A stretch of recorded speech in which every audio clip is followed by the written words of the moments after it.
Hello Dallas, ఎలా ఉన్నారు అందరం? ముందుగా మీ అందరికీ నా ఆంగ్ల నూతన సంవత్సర శుభాకాంక్షలు తెలియజేసుకుంటున్నాను. నేలైనింది ఆకాశానికి చిల్లు పడింది అన్నట్టుగా ఉంది. ఇసుకేస్తే రాళ్ళంత జనం అభిమాన గట్టలు తెంచుకొని ఇక్కడికి పిచ్చేసిన సినిమా అభిమానులందరికీ, నా అభిమానులందరికీ, ప్రేక్షక దేవుళ్లకు అందరికీ నా హృదయపూర్వక నమస్కారాలు తెలియజేసుకుంటూ, ముఖ్యంగా ఈరోజు ఈ యొక్క కార్యక్రమానికి ముఖ్య అతిథిగా విచ్చేసిన కేంద్ర మంత్రి వర్యులు గౌరవనీయులైన పెంపసాని చంద్రశేఖరరావు గారికి, అంటే రూరల్ డెవలప్మెంట్ మరియు కమ్యూనికేషన్స్ మంత్రివర్యులు అయిన పెంపసాని చంద్రశేఖరరావు గారికి, అలాగే ఈ యొక్క కార్యక్రమాన్ని స్పాన్సర్ చేసిన అందరూ కూడా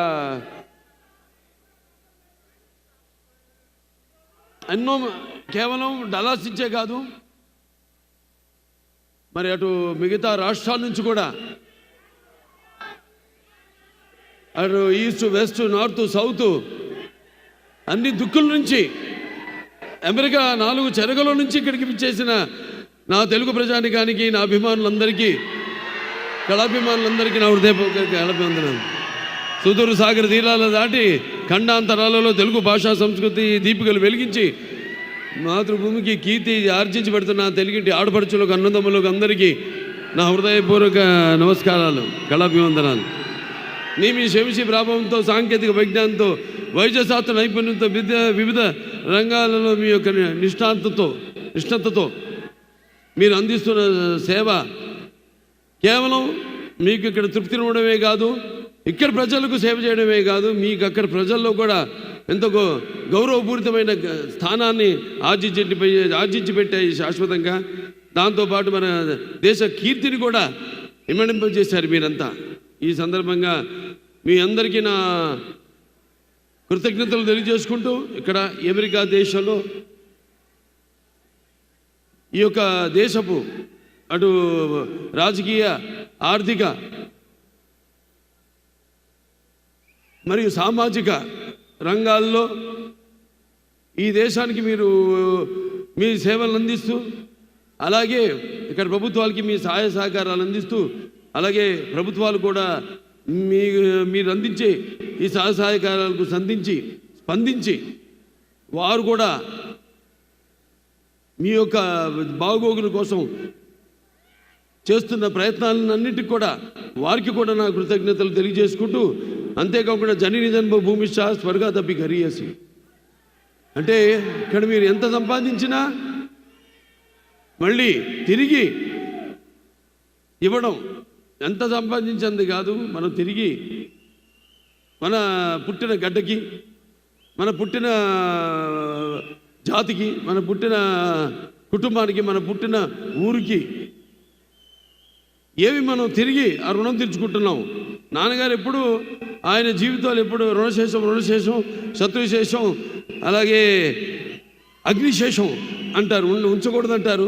అంతేకాకుండా ఆయన మెడ్రాస్లో పెరిగి ఒక నటుడిగా ఎదిగాడు ఆయన. మరి ఆ నీళ్లు తాగి ఆ నీళ్ళతో స్నానం చేసి పెరిగిన ఆయన, ఆ స్థాయికి వచ్చిన ఆయన తిరిగి చెన్నైకి కూడా తిరిగి నీళ్ళు ఇచ్చారంటే నీళ్ళ రుణం కూడా ఉంచుకోలేదు ఎన్టీఆర్. That is NTR. తిరిగి తెలుగు గంగ ద్వారా చెన్నైకి అయితే నగరానికి నీళ్లు లేవో తాగడానికి ఆ నీళ్లను కూడా తిరిగి ఇచ్చిన మహామనిషి నందమూరి తారక రామారావు గారు. అంటే ముందుగా నాకు ధన్యమైన జన్మనిచ్చి నన్ను మీ అందరి గుండెల్లో ఆయన ప్రతిరూపంగా నిలిపినందుకు దైవాంశ సంభూతుడు. అలాగే నాకు ఆయన కేవలం ఒక తండ్రిగానే కాకుండా నా గురువు, దైవం, ఆయన కారణ జన్ముడు, ఆయన విశ్వవిఖ్యాత నట సార్వభౌమ నటరత్న, తెలుగుదేశం పార్టీ వ్యవస్థాపకులు, అలాగే డాక్టర్ పద్మశ్రీ నందమూరి తారక రామారావు గారికి ఆయన ఈ జయంతి సందర్భంగా మొన్న మే 28న జరుపుకున్నాము. ఇక్కడ కూడా చాలా మన వాళ్ళందరూ కూడా జరుపుకున్నారు. మొత్తం అమెరికాలో జరుపుకున్నారు మన వాళ్ళంతా. అలాగే మొన్న ఆయన మొదటి సినిమా అయిన మన దేశం విడుదలయ్యి 75 సంవత్సరాలు పూర్తి కావడం, అలాగే నేను ఈ చలనచిత్ర పరిశ్రమలోకి వచ్చి 50 సంవత్సరాలు కావడం, ఇది ప్రపంచ రికార్డు. ఇంతవరకు ఎవ్వరూ ప్రపంచంలో 50 సంవత్సరాలు హీరోగా ఎవరు రాణించలేకపోయారు. ఒక 25-30 సంవత్సరాలు చేయడం, తర్వాత రిటైర్ అవ్వడం, లేకపోతే వేరే క్యారెక్టర్ రోల్స్కి వాళ్ళు షిఫ్ట్ అవ్వడం జరిగింది. కానీ ఒక హీరోగా 50 సంవత్సరాల ఘనత నాకు దక్కింది. అది ఆ పుణ్య దంపతులు బిడ్డగానే పుట్టినందుకు అది వాళ్ళ యొక్క ఆశీస్సులు, కళంబ తల్లి ఆశీస్సులు, నా ప్రేక్షక దేవుళ్ళ ఆశీస్సులని నేను భావించుకుంటాను. అంటే రామారావు గురించి ఎంత చెప్పినా ఆ సూర్యుడిని వేలుతో చూపించినట్టే అవుతుంది. ఆయన నడుస్తుంటే మరి పౌరాణికాలు ప్రాణం పోసుకున్నాయి, జానపదాలు జావలీలు పాడాయి, సాంఘికాలు సామాజ వర్గమనాలు అయ్యాయి, పద్యం పదునెక్కింది, పాట నాట నిలిచింది. అలాగే కళామ తల్లి కన్నుల పండుగ చేసుకుంది, గడగలలాడింది, గలగల నమ్మింది. మరి కేవలం మన దేశంలోనే కాదు, ప్రపంచంలో ఎక్కడ మనం వెతికి చూసినా, ఎక్కడ మనం గాలించినా కూడా మరి అటువంటి ఒక నటుడు ఎవరైతే నటనలో పరకాయ ప్రవేశం చేసి అడుమడుగులో ఆ పాత్ర నింపుకుని ఎలాగైతే నటనకు జీవం పోశారో ఆయన, అలాగే ప్రతి పాత్రను, అంటే ఒక రాముడు, కృష్ణుడు, దుర్యోధనుడు, లేకపోతే భీముడు, ప్రతి నాయకుడు కానివ్వండి, నాయకుడు కానివ్వండి ఎలా ఉంటారు అంటే, ఒక రామారావు గారు ఒక శిల్పాన్ని చెక్కి శిల్పి కూడా ఆయన ముఖ కవళికలు చెక్కవలసిందే తప్ప, అంటే అటువంటి లార్జర్ దెన్ లైఫ్ జీవితం నందమూరి తారక రామారావు గారికి. మరి ఆయన ఆనాడు ప్రతి తెలుగు బిడ్డ, ప్రతి తెలుగు మట్టి గడ్డ కూడా నేను తెలుగు వాడిని అని చాటి చెప్పే ఒక ధైర్యాన్ని, ఒక స్థైర్యాన్ని, ఒక దిగువుని, ఒక ఆత్మవిశ్వాసాన్ని, అలాగే ఒక ఆవేశాన్ని వాళ్ళని బయటికి తీసుకొచ్చి చెప్పే ఒక సత్తా ఇచ్చిన తెలుగు తేజం నందమూరి తారక రామారావు గారు. అలాగే తెలుగుదేశం పార్టీ పెట్టి మరి ఆనాడు ఎంతోమంది ఈ రాజకీయాలకి దూరంగా ఉన్న ఎంతోమందిని, అసలు రాజకీయాలంటే కూడా తెలియని వాళ్ళని, ప్రతి తెలుగు బిడ్డ బొడ్డు కొయ్యక ముందే రాజకీయాలేంటో తెలియజేసిన వాళ్ళలో చైతన్యం రగిల్చిన ఒక నాయకుడు నందమూరి తారక రామారావు గారు. అందుకే నేను అంటుంటాను, ఎన్టీఆర్ అంటే కేవలం నందమూరి తారక రామారావు గారు కాదు, అంటే నటనాలయం, ఆయన ఇల్లు ఒక నటనాలయం, అందులో ఆయన ఒక నటరాజు నరసింహుడు. టీ అంటే తార మండలంలోని తారక ధ్రువ తారకుడు. ఆర్ అంటే రాజాజు రాజర్షి రాజకీయ రమణీయ గమనీయ గుణధాముడు. అందుకే ఆయన అందరి గుండెల్లో నిండుగా మెండుగా ఉండి నేను ఎప్పుడు మీకు అండగా ఉంటానని చెప్పి తెలుగుదేశాన్ని పార్టీని స్థాపించారు. ఎన్నో విప్లవాత్మకమైన పథకాలను ప్రపంచంలోని ఎవరు ధైర్యం చేయని, సాహసించని ఎన్నో విప్లవాత్మకమైన పథకాలను ప్రవేశపెట్టారు. అలాగే ఆ పథకాలన్నీ కూడా ఎన్టీఆర్ రాజకీయాల్లోకి రాకముందు, వచ్చిన తర్వాత ఆ పథకాలు అంటే ప్రజల కోసం, వాళ్ళకు మేలు చేయడం కోసమని ఆ పథకాలను ప్రవేశపెట్టి అమలు చేసి, ఆయన తర్వాత కూడా ఆ పథకాలను అంటే ప్రవేశపెట్టేలా అమలు చేసేలా చేసిన మహానుభావుడు నందమూరి తారక రామారావు గారు. అందుకే మరి అది ఎన్టీఆర్ దూరదృష్టి. అందుకే ఆయన పేదవాడి బాధ తెలిసిన నాన్న ఆయనే. అలాగే జనం భవితకు ఒక బాట చూపించిన నాన్న ఆయనే. అలాగే ఆయన్ని ముందుండి మంగళహారతులు పట్టి ఆయన్ని ఒక అన్నగా భావించి గౌరవించిన, మహిళలకు ఆర్థిక స్వాతంత్రాన్ని ఇచ్చిన అన్న కూడా నందమూరి తారక రామారావు గారు. ఇది ఇంకా చెప్పుకుంటూ పోతే ఆయన చేసిన విప్లవాత్మకమైన పథకాల గురించి నేను చెప్పాను. ఆ సూర్యుడిని వేలుతో చూపినట్టు అవుతుందని. ఇక నా విషయానికి వస్తే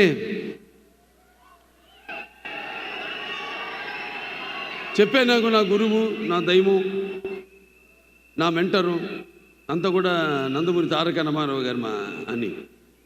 ఆయన్నే ఒక స్ఫూర్తి ప్రదాతగా తీసుకొని మరి అంచెలంచెలుగా ఆయన్ని అంటే నా బాటలో ఆయన్ని అనుసరిస్తూ ఆ అనుకరణలో అనుసరించడంలో తర్వాత ఉన్న ఆనందాన్ని పొందుతూ ఈనాడు నాకు నేను ఒక సానబెట్టుకున్న ఒక వజ్రాన్ని అని మీ అందరికీ నేను తెలియజేసుకుంటున్నాను. అంటే నేను ఎప్పుడూ అంటూ ఉంటాను, చాలామంది ఎన్నో రకాలుగా విమర్శలు కురిపించారు, అది వాటిని పట్టించుకొని నేను చెప్పేవాడు, నవ్వేవాడు, నవ్వని ఏడ్చేవాళ్ళు ఏమని అన్నట్టు నేను అనుకున్నది ఆ బాటలోనే. నాకు ఆధ్యాత్మిక చింతన ఎక్కువగా ఆయన నడిపిస్తాడు ఆ భగవంతుడే, ఆ పుణ్య దంపతులే నడిపిస్తారు అని ఒక నమ్మకం, విశ్వాసం, దృఢమైన విశ్వాసం వేరు, దృఢమైన విశ్వాసం వేరు.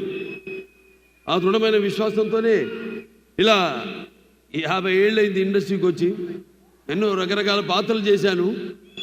మొదటి బొట్టు దిద్దింది ఆయనే, తిలకం పెట్టింది ఆయనే.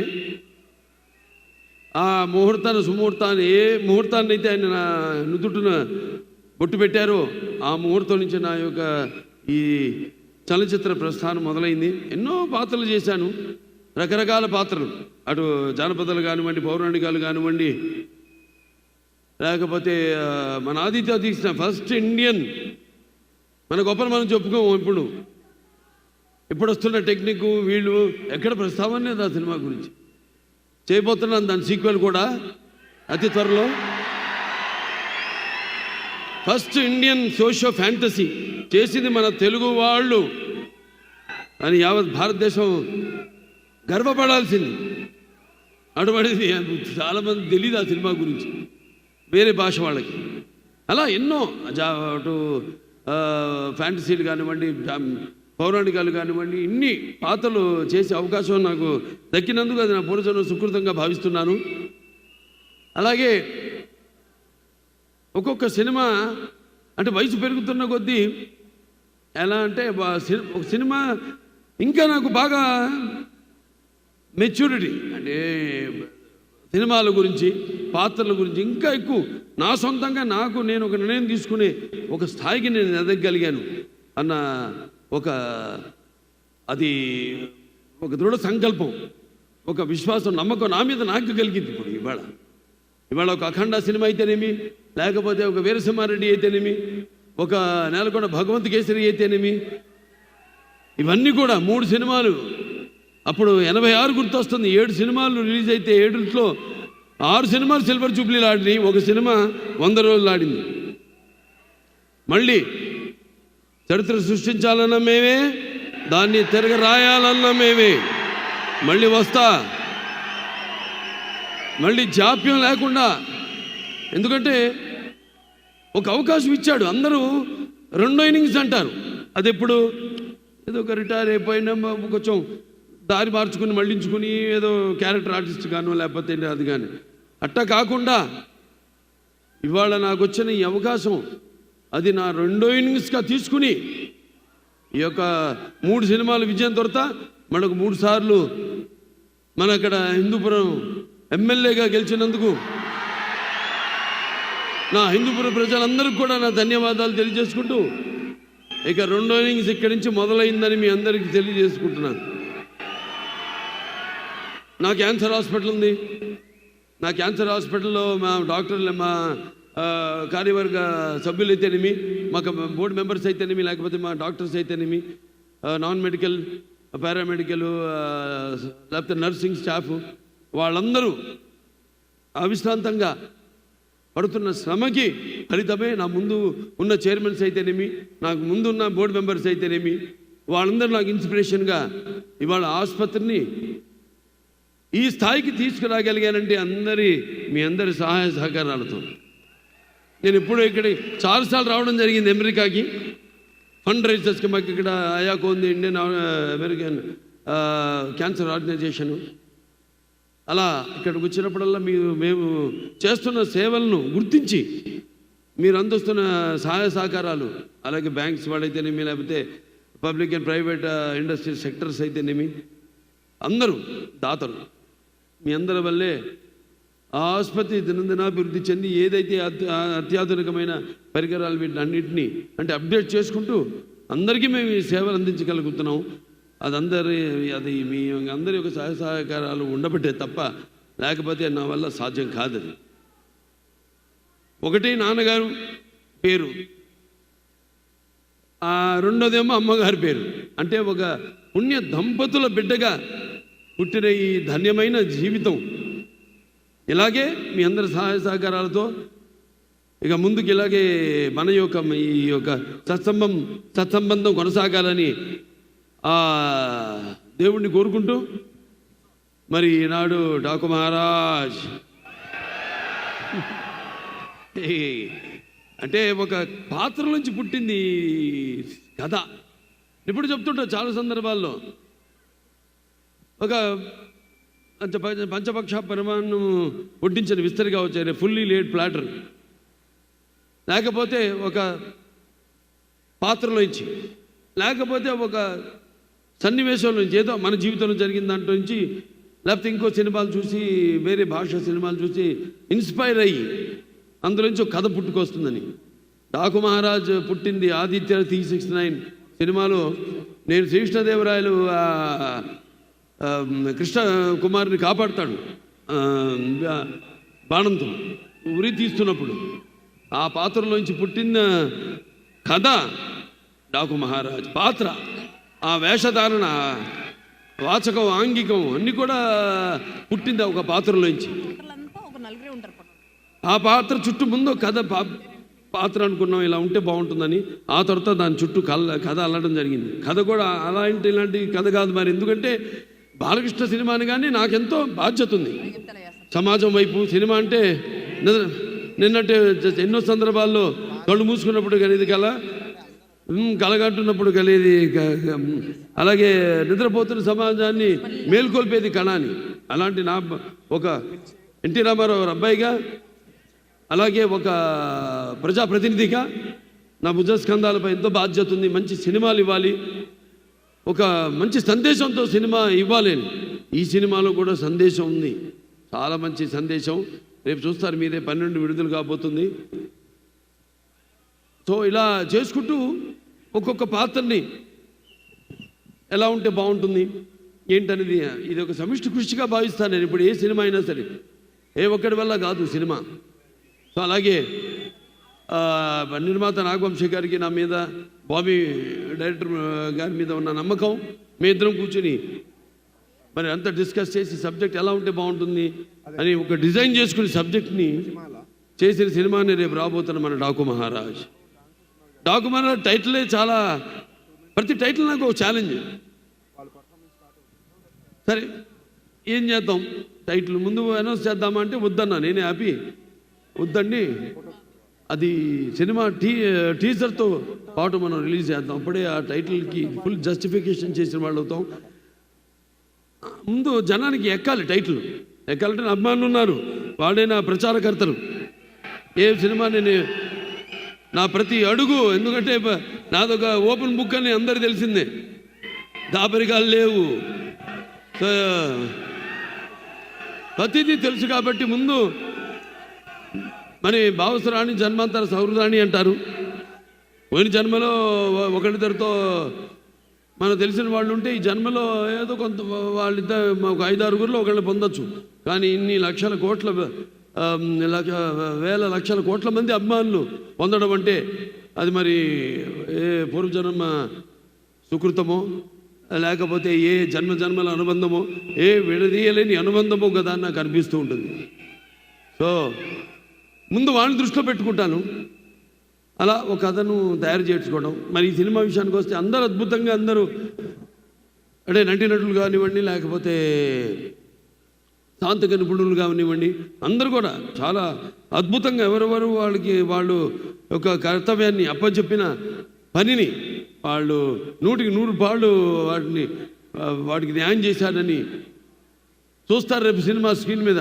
డిఫరెంట్ జానర్ అంటే మన తెలుగువాడు ఏంటనేది కూడా ఈ సినిమాలో ద్వారా తెలియజేయడం జరిగింది. సో అలా చాలా మంచి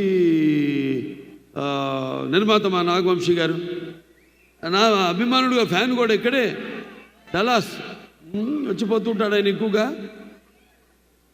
ఆయన ఎంతో ఒక మంచి నిర్మాతలు, అందరూ మంచి నిర్మాతలే.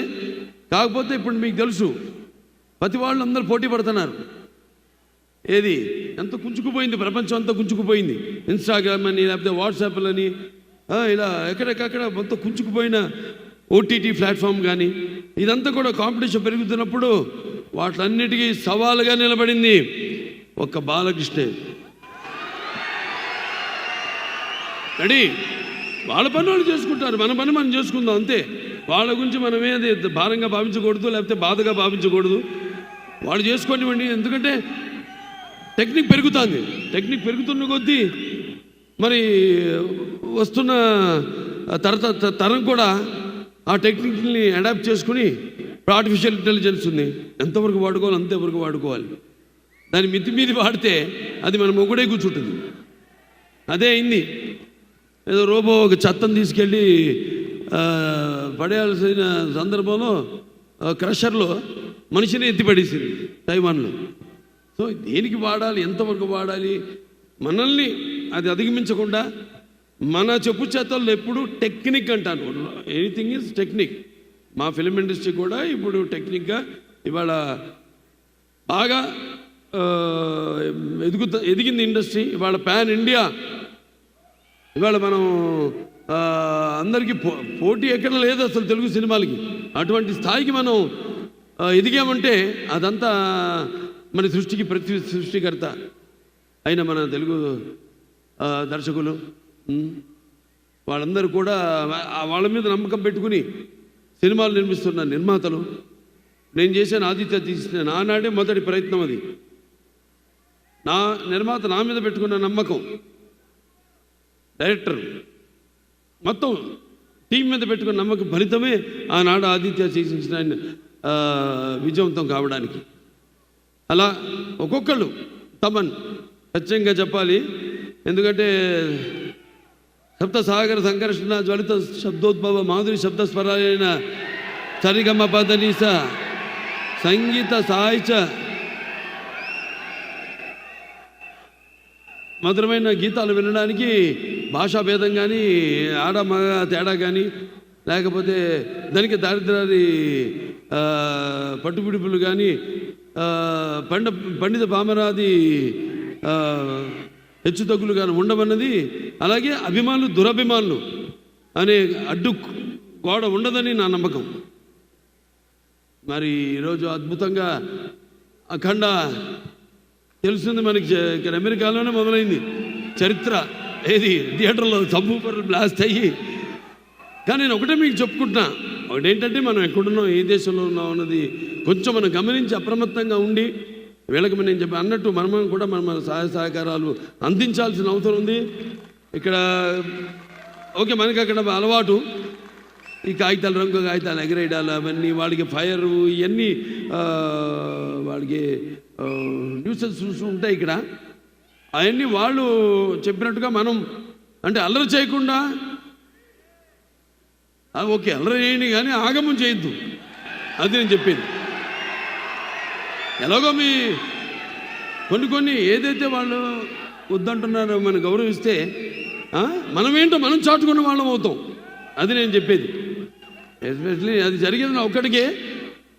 కాబట్టి నా అభిమానులందరికీ నా తరఫు నుంచి ఒక చిన్న విన్నపం ఏంటంటే, మీరు అల్లరి చేయండి, ఓకే అరవండి, కేకలు వేయండి, దాని గురించి కాదు, ఆగమం చేయదు థియేటర్లో. ఎందుకంటే అది లేనిపోని మన దీన్నే ప్రతిబింబిస్తుంది. ఎందుకంటే ఇక్కడ కొన్ని రూల్స్ ఉంటాయి, ప్రోటోకాల్స్ ఉంటాయి. ఆ ప్రోటోకాల్స్ అన్నీ మనం పాటించాల్సిన అవసరం ఉంది. మరొకసారి మీరందరికీ, అలాగే మా కెమెరామెన్ గురించి కూడా ప్రత్యేకంగా చెప్పుకోవాలి. విజయ్ కన్నన్ అద్భుతంగా చిత్రాన్ని ఆయన లైటింగ్ స్కీమ్లో దాన్ని అంటే డైరెక్టర్ అది ఎలాంటి గవర్నమెంట్ లాగే ఉంటుంది. ఎలాగైతే మనం అనుకుంటామో ఈ పథకాలని, కానీ ఇంప్లిమెంట్ చేసేది కింద అధికారులు, క్షేత్రస్థాయి వరకు అధికారులు. అలా డైరెక్టర్ మైండ్లో అనుకున్న షాట్ని కరెక్ట్గా డైరెక్టర్ అనుకున్నట్టు చూపగలిగే సత్తా ఒక కెమెరామెన్ చేతుల్లో ఉంటుంది. అటువంటి అద్భుతంగా కొత్త జోనర్కి తన లైటింగ్ స్కిల్స్తో అద్భుతంగా అందరినీ అందంగా ఎంతో బాగా ఏ పాత్రలు ఇప్పుడు దాంట్లో ఉన్నాయి 2-3 గెటప్లో షేడ్స్ ఉన్నాయి నా పాత్రలు. ఎలా ఉండాలి, ఎలా లైటింగ్ చేయాలి ఏంటి అనేది చాలా బాగా చేశాడు ఆయన. ఇక డైరెక్టర్ బాబీ చాలా అసలు ఇంత సినిమా చేశాడా నాకు ఇప్పటికీ అనిపిస్తుంటుంది. ఎందుకంటే ఎప్పుడు సైలెంట్గా ఉంటాడు, సెట్స్లో ఏమి హడావుడు ఉండదు, చాలా కూల్గా ఉంటాడు మనిషి, క్వైట్గా ఉంటాడు ఆయన. అటువంటిది తనకు కావాల్సింది. అలాగే ఎవరైనా సూచనలు ఇస్తే అవి తీసుకుని ప్రొడ్యూసర్ కానివ్వండి, అనుభవం ఉన్న ప్రొడ్యూసర్ లేకపోతే అనుభవం ఉన్న నటుడు ఇక్కడ ఉన్నాడు, మేము చెప్పినవి మళ్ళీ అంతర్మతనం చేసుకుని ఎంతో అద్భుతంగా స్క్రిప్ట్ని మలిచి, అంటే ముత్యాలు ఏటపాలుగా ద్రొల్లితే చూడడానికి ఎంత అందంగా ఉంటాయో అంత అందంగా ఆ నటీనటుల నుంచి హావభావాలని రాబెట్టుకోగలిగిన సత్తా, అలాగే మన మ్యూజిక్ డైరెక్టర్ తమన్ నుంచి కూడా అద్భుతమైన బాణీలను రాబెట్టుకోగలిగిన, అలాగే అద్భుతమైన సాహిత్యం రచించిన శ్యామ్ గారు అయితేనేమి, అనంత శ్రీరామ్ గారు చాలా అద్భుతంగా అన్నీ కుదురుతాయి. కొన్ని సినిమాలకి అన్నీ బాగా కుదురుతాయి. అందుకంటే ఈ సంవత్సరం రామారావు గారి యొక్క జయంతి ఉత్సవం అయితేనేమి, లేకపోతే ఆయన ఇండస్ట్రీకి ఎంటర్ అయిన 75 సంవత్సరాలు మొన్న పూర్తి అవ్వడం అయితేనేమి, నా ఈ 50 సంవత్సరం కావడం అయితేనేమి, నేను అటు క్యాన్సర్ హాస్పిటల్కి చైర్మన్గా 15 సంవత్సరాలు అయింది నేను ఆ బాధ్యతలు చేపట్టి. ఇవన్నీ ఒక నెక్స్ట్ ఇయర్ మళ్ళీ మనకి సిల్వర్ జూబ్లీ జరుగుతుంది క్యాన్సర్ హాస్పిటల్కి. 25 సంవత్సరాలు అవుతుంది మన క్యాన్సర్ హాస్పిటల్ పెట్టి. సో ఇలా అన్ని కాకతాళీయం యాదృచ్ఛికం అనుకుంటా అంతా అంతే. అక్కడి నుంచి ఏదో ఒక పాలపొంత ఒక విస్ఫోటనం జరిగితే తప్ప ఇలాంటివి చాలా అరుదుగా జరుగుతాయి. అది నేను నమ్మేవాడిని కాబట్టి సో నేను ఇవన్నీ చేస్తున్నాను అని ఒక అలసట లేకుండా మీరు అందిస్తున్న సహాయ సహకారాలకి ఇంకా ఎంతో చేయాలని ఒక నటుడిగా అయితేనేమి, ఒక క్యాన్సర్ హాస్పిటల్ చైర్మన్గా అయితేనేమి, ఒక సినిమా తీసి ఎంతో కష్టపడి దాని ఒక ఫలితం కోసం ఎదురు చూస్తున్నప్పుడు దాన్ని విజయవంతం చేస్తే అది మా వెన్ను తట్టి మరింకా ఇటువంటి మంచి సినిమాలు మాకు అందజేయండి అని ప్రోత్సహించినట్టే. సో ఇట్లా నేను చేస్తున్న ప్రతి సినిమాని మీరు విజయవంతం చేస్తూ ఇలా వెన్ను తట్టి ప్రోత్సహిస్తున్నందుకు ప్రేక్షక దేవుళ్ళందరికీ నా హృదయపూర్వక ధన్యవాదాలు తెలుసుకుంటూ, అలాగే నా అభిమానులు ముఖ్యంగా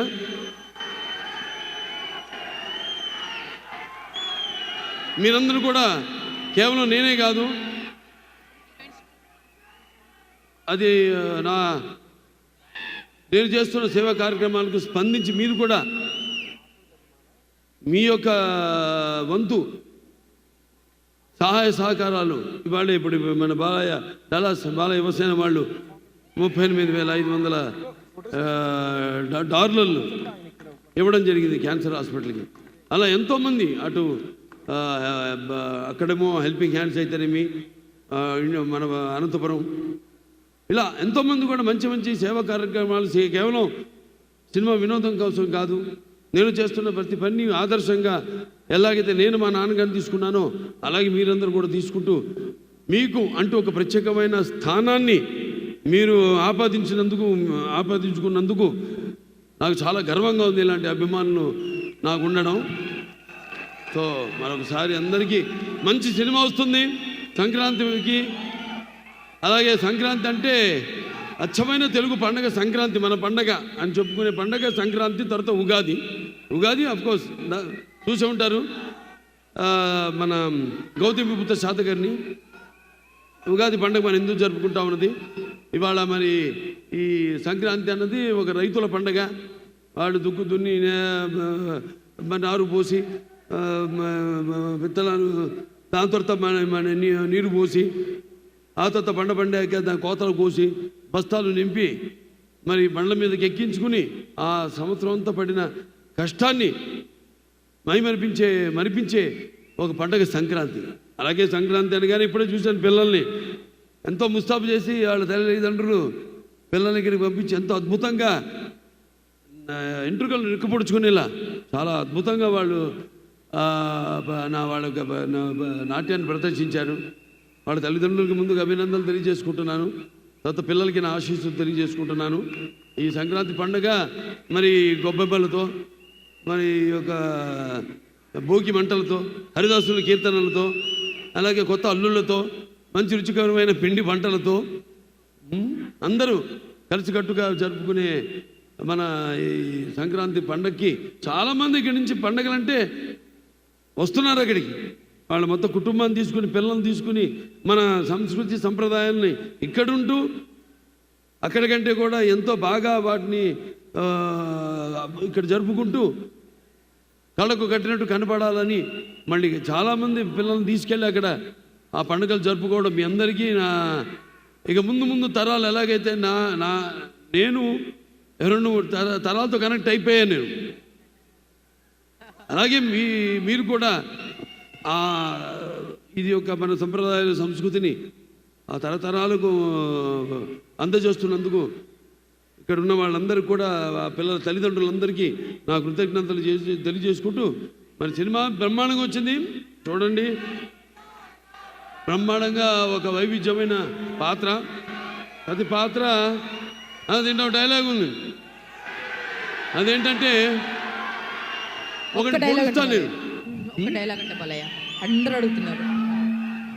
ఒకటి కత్తితో పొడుస్తాడు అంటాడు, వార్నింగ్ ఇస్తానా నీకు అంటే విలన్ మనిషిని చంపుతాను నేను. వాడు అంటాడు నీకు వార్నింగ్ ఇస్తున్నాను. అప్పుడు నేను అంటారు అరే వార్నింగు చంపేవాడు వాళ్ళు కానీ చచ్చేవాడు కాదురా. तेरा बलवंत सिंह को भी सुकून से ऊपर भेज दूंगा. ఎందుకంటే ఇదంతా ఉత్తర భారతదేశంలో అక్కడ రాజస్థాన్లో కూడా జరుగుతున్న కథ ఇది. సో దాన్ని మనం అలా హిందీ తెలుగు మేళవించి డైలాగులన్నీ రాయడం జరిగింది. ఎక్కువగా మన తెలుగు మనకి కంఫర్ట్గా ఉండడానికని. సో చిత్రం చాలా బాగుంది, బాగా వచ్చింది. తప్పకుండా మిమ్మల్ని అందరినీ ఏంటి మీరు ఎదురు చూస్తున్నారు, ఏంటి కథ ఏంటి అన్నది మిమ్మల్ని మరొక లోకంలోకి తీసుకెళ్తుంది ఈ సినిమాని తెలియజేసుకుంటూ. మరి చాలా కాలాతీతమైంది, ఎంతో దూరాల నుండి కూడా మీరు ఎంతో వచ్చారు. కేవలం చెప్పాను డలాస్ ఇచ్చే కాదు, అటు ఉత్తరం దక్షిణం తూర్పు పడమర నుంచి కూడా అందరు అబ్బాయిలు ఇక్కడికి విచ్చేశారు. అబ్బాయిలే కాదు అందరూ కూడా తెలుగు వాళ్ళంతా మన ప్రవాస ఆంధ్రులందరూ కూడా ప్రవాస తెలంగాణ వాస్తవ్యులైతే మీ అందరూ కూడా ఇక్కడ ఇచ్చేశారు. అందరూ కూడా మరొకసారి నా ధన్యవాదాలు తెలియజేసుకుంటూ మీరందరూ క్షేమంగా మీరు వచ్చిన ఊళ్ళ నుంచి లేకపోతే మీ ఇళ్ళకి వెళ్ళవలసిందిగా మిమ్మల్ని అందరిని కోరుకుంటూ మరొకసారి మీకు అందరికీ నా సంక్రాంతి శుభాకాంక్షలు తెలియజేసుకుంటూ ఈ సంక్రాంతి ఆ భగవంతుడు మీకు అష్టైశ్వర్యాలు, సుఖ సంతోషాలు, భోగభాగ్యాలు, కీర్తి ప్రతిష్టలు, శ్రీ సంపదలు, ఆయురారోగ్యం, అలాగే సంపూర్ణ ఆయుష్, నవగ్రహాల ఆనుకూల్యం ప్రసాదించాలని మనస్ఫూర్తిగా కోరుకుంటూ నేను సెలవు తీసుకుంటున్నాను.